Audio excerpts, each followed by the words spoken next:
karena dianggap kekurangan legalitas, apalagi santri, gitu kan? Hormati pimpinan dan seluruh anggota Komisi 5, Ketua, saya hormati Pak Kepala Bapeda beserta jajaran.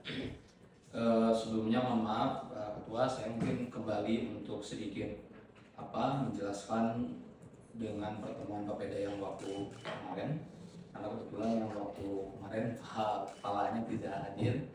Jadi terkait masalah perubahan draft pergeseran yang pertama Pak Kepala, bagi saya ini adalah dasar bagi kita sebagai anggota DPRD Provinsi untuk mengontrol terkait anggaran, penggunaan anggaran. Jadi ketika ada pergeseran 1 sampai 5 terus kemudian bahkan yang ke-6 dan ke-7 itu kita belum dapat sama sekali. Saya masih ingat betul waktu saya bertanya ke Pak Kepala terkait masalah draft pergeseran anggaran yang ketiga, gitu kan? Saya tanya Pak Kepala, kenapa di dalam lampiran 4 itu kok tidak ada? Terus kemudian Pak Kepala waktu itu masih menunggu BKD. Kemudian ada jawaban bahwa tidak ada lampiran, dikembalikan lagi ke draft sebelumnya karena dianggap tidak ada perubahan, kan gitu. Nah, ini ada obrolan sedikit terkait masalah draft ini beserta teman-teman hukum ceritanya. Jadi mohon maaf kepada teman-teman yang ada di Banggar jika saya salah memahami terkait masalah draft itu. Jadi Pak Kepala, di dalam draft 1, 2, 3, 4, 5 itu di sana kan ada penjelasan di dalam klausulnya itu menjelaskan terkait lampiran. Lampiran 1 itu apa, 2 apa, 3 apa. Lalu ada penjelasan lampirannya itu ya di lampiran akhir itu kan gitu. Nah, salah satunya di draft Pergub sebelum ada pergeseran yang masih ditandatangani oleh Pak B, yaitu pertanggal Pergub nomor 30 ya tahun 2024, pertanggal 31 Desember 2024. Di sana jelas di dalam klausul draftnya dijelaskan di sana ada sampai lampiran ke-9. Lampiran ke-9. Nah, lampiran ke-9 tersebut yang ada angkanya memang cuma di lampiran 1 sampai 6. 7, 8, 9 itu tidak ada. Terus kemudian di Pergub perubahan pertama ternyata saya belum punya ternyata. Jadi yang selama ini kita pahami Pak Ketua terkait perubahan pertama itu ternyata kita belum punya. Jadi Pergub pertama itu perubahan pertama ya maksudnya. Saya pikir itu betul, saya pikir itu Pergub nomor 9 tertanggal 10 Maret. Tapi di dalam materi yang diserahkan ketika rapat Banggar itu ternyata bukan kan yang barusan dibahas juga kan. Nah, ternyata Pak Ketua Komisi yang belum kita punya itu Pergub perubahan pertama, Pergub perubahan pergeseran yang ke-6 dan Pergub pergeseran yang ke-7 itu kita belum punya ternyata. 1, 6, 7 ya? 1, 6, dan 7 yang di-share sama teman-teman juga linknya itu ternyata masih acak-acakan lah. Pergub 2 dan 4 itu keulang di-share di dalam link tersebut. Intinya seperti ini. Intinya yang saya pahami hasil daripada diskusi dengan teman-teman hukum, Kang, ketika ini tidak dijelaskan di dalam klausul si lampirannya itu, ini dianggap kembali lagi ke Pergub sebelumnya. Jadi tidak ada perubahan.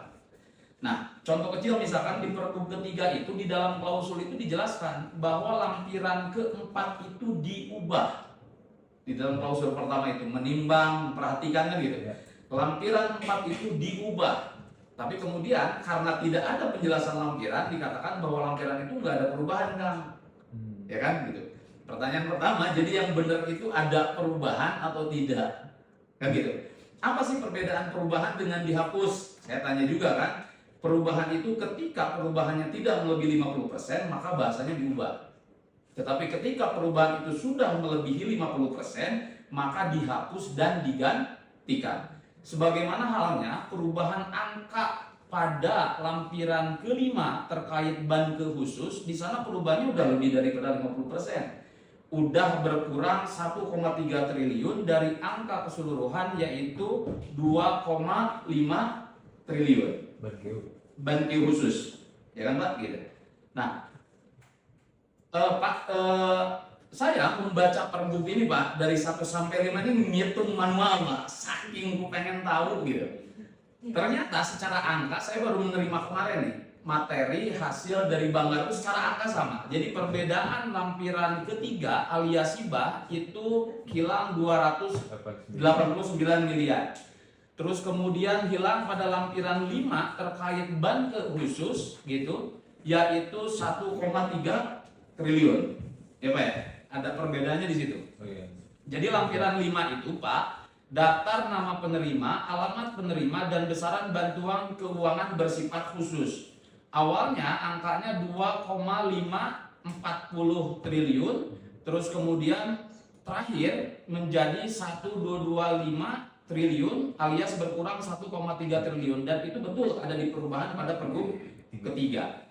Nah, terus kemudian pergub ke-6 dan ke-7 itu apakah seperti itu gitu. Jadi saya perlu tahu, dan tolong perubahan itu gitu Pak. Perubahan itu jangan serta-merta dihilangkan saja walaupun tidak dibahas misalkan. Secara draft itu walaupun tidak dibahas misalkan lampiran ke 6, 7, 8, 9 saya pikir cantumin aja. Gitu biar orang bisa membaca utuh. Biar tidak lagi tadi misalkan lampiran ke-4 di dalam pergub 3 itu dijelaskan diubah. Tapi orang kok berpikirnya karena tidak dicantumkan, kenapa Ibu BKAD sendiri menjawabnya tidak ada perubahan. Ini yang benar yang mana gitu loh Pak. Sekali lagi yang benar yang mana. Itu yang pertama terkait masalah draft pergeseran. Jadi tolong untuk tugas kita gitu ya, kebaikan tugas kita gitu khususnya di DPRD, saya harap draft itu bisa di-share lah gitu. Terus kemudian masalah beasiswa santri yang itu dialihkan dari dana hibah pesantren. Nah, hibah pesantren juga Pak gitu. Jadi kalau misalkan ngacu ke masalah penulisan di dalam draft, disebutkan hibah pesantren itu kan dikatakan dihapus ya, sebanyak 135 miliar. Nah 135 miliar ini Pak, sekali lagi kalau misalkan ternyata tidak dijelaskan dalam lampiran itu dianggap sah gitu. Jangan-jangan pesantren itu masih menerima, ya kan? Kenapa? Karena sifatnya yang awalnya A menjadi 0 kan rata-rata semua gitu. Tapi ketika misalkan menjadi 0 itu sebenarnya milik siapa nih angkanya ini? Kan gitu. Berarti kan masih ada angkanya tapi kosong penerima sejumlah 135 miliar itu gitu loh. Terus kemudian mau dialihkan menjadi beasiswa pesantren. Saya ini sekedar ingin mempertegas saja Pak. Beasiswa pesantren ini mau diberikan ke pesantren yang mana? Karena selama ini pesantren itu gitu ya, kenapa dianggap tidak adil banyak pesantren yang tidak menerima itu karena masalah legalitas. Ketika pesantren saja yang sifatnya lembaga ada yang tidak menerima karena dianggap kekurangan legalitas, apalagi santri. Gitu kan? Santri itu mau santri yang mana? Sampai sekarang saya tanya enggak ada data santri itu enggak ada yang punya. Terutama masalah santri yang sifatnya salafi, tidak ada sangkut pautnya dengan sekolah. Ketika mau diberikan beasiswa itu ke santri yang ada terdaftar di dalam Dapodik, berarti selain santri eta mah siswa. Jadi tanpa harus diberikan beasiswa santri pun mereka udah terdaftar di siswa-siswi gitu loh. Bos ataupun BPMU misalnya. Itu ketika definisi santrinya adalah mereka yang terdaftar di dalam Dapodik. Oke, kita berikan kepada santri salaf yang tidak terdaftar di dalam Dapodik, yang tidak sekolah. Mana datanya? Jangan nyampe karena nungguin data itu tidak terkumpul menjadi muaplah kira-kira 135 miliar yang ingin dikembalikan kepada beasiswa santri. Itu yang kedua. Terus kemudian pertanyaan ketiga ini, sebetulnya punten ini sekali lagi ya, Bapeda ini gitu dasarnya ini dalam langkah ini apa? Apakah RPJMD atau keinginan Pak Gubernur sehingga terus gitu ya kayak naik roller coaster lah gitu tuh gitu mengikutinya itu kayak dikocok lah gitu. Sekarang A, besok B, besok ada perubahan lagi terus gitu. Bahkan saya nanya kepada Pak Ketua Komisi yang terhormat ini, Pak, saya dengar ada perubahan apa? Anggaran ke-6 dan ke-7 bisa minta dokumennya kata saya. Wah, oke lah, kayak ada gua lebih ke perubahan ke-12. Ingat nggak di grup kan ada jawaban gitu ya? Itu saking nyari gitu loh Pak, kita ngikutin ini pusing gitu loh Pak. Kita ngikutin, jadi maksudnya apa? Contohnya gini Pak, kenapa saya bertanya dasarnya apa dan dari mana? Kenapa di anggaran perubahan 2025 ini lebih besar ke infrastruktur, baik kelas maupun jalan. Sekali lagi mohon maaf, Apakah memang permasalahan kita terbesarnya di sana? Bukankah masalah terbesar Jawa Barat ini adalah pengangguran? Kan gitu. Padahal anggaran untuk mengentaskan pengangguran di Dinas Tenaga Kerja itu hanya 25 miliar saja. Itu yang sampai untuk biaya pelatihan-pelatihan. Total anggaran di Dinas Disnakerteraan itu untuk anggaran tahun 2025 ini 27 miliar. Semua itu buat ngurus gedungnya, buat ATK-nya, buat listriknya. Yang sampai untuk pelatihan itu hanya 25 miliar. Jadi pertanyaan saya, dasarnya dalam langkah kita ini membuat program kebijakan di Jawa Barat 2025 ini apa? Kenapa anggaran untuk SDM alias untuk kemanusiaan lebih kecil, jauh lebih kecil daripada untuk pembangunan fisik atau infrastruktur? Kenapa seperti itu? Landasannya apa? Nah, terus kemudian contohnya lagi misalkan masalah anggaran BPMU. Oke, tadi udah banyak dibahas ya sama Pak Hasbullah, terima kasih gitu. Nah, kenapa saya butuh dasar itu ya termasuk BPMU? Dijelaskan BPMU di dalam anggaran perubahan dikurangi 63 miliar. Sekarang ada laporan lagi mau dinaikin lagi karena kekurangan gitu. Berarti kurang teh kayak nggak punya panduan gitu Pak. Ada laporan ini kurang, oke, lobby-lobby naikin. Ada laporan ini lobby-lobby turunkan. Masa mau kayak gitu terus gitu dalam ngurus provinsi ini sampai akhir tahun nanti. Sekian, terima kasih dari saya. Wallahu muwaffiq ila aqwamit thoriq. Wassalamualaikum warahmatullahi taala wabarakatuh. Waalaikumsalam. Enggak.